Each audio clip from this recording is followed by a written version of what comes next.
It's only terrible to have nothing to wait for. Life did not intend to make us perfect. Whoever is perfect belongs in a museum. It is very queer that the unhappiness of the world is so often brought on by small men. We are forlorn like children and experienced like old men. We are crude and sorrowful and superficial. I believe we are lost. We were all at once terribly alone, and alone we must see it through. We are not youth any longer. We don't want to take the world by storm. We are fleeing. We fly from ourselves, from our life. We were 18 and had begun to love life and the world, and we had to shoot it to pieces. Strange how complicated we can make things just to avoid showing what we feel. Keep things at arm's length. If you let anything come too near, you want to hold on to it. And there is nothing a man can hold on to.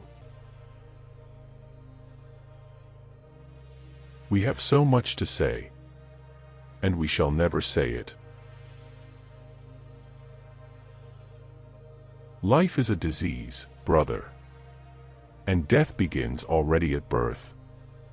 Every breath, every heartbeat is a moment of dying, a little shove toward the end. You may turn into an archangel, a fool, or a criminal. No one will see it. But when a button is missing, everyone sees that. I wandered through the streets, thinking of all the things I might have said and might have done had I been other than I was. That is the remarkable thing about drinking. It brings people together so quickly. But between night and morning, it sets an interval again of years. To forget is the secret of eternal youth. One grows old only through memory. There's much, too little forgetting. Why does a man live? In order to think about it. Sometimes I used to think that one day I should wake up, and all that had been would be over. Forgotten, sunk, drowned. Nothing was sure. Not even memory. Bombardment, barrage, curtain fire, mines, gas, tanks, machine guns, hand grenades, words, but they hold the horror of the world. Modesty and conscientiousness receive their reward only in novels. In life they are exploited and then shoved aside. We are little flames poorly sheltered by frail walls against the storm of dissolution and madness, which we flicker and sometimes almost go out. We creep in upon ourselves, and with big eyes stare into the night, and thus we wait for morning. We came to realize, first with astonishment, then bitterness, and finally with indifference, that intellect apparently wasn't the most important thing.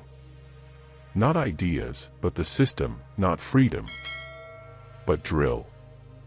We had joined up with enthusiasm and with goodwill, but they did everything to knock that out of us.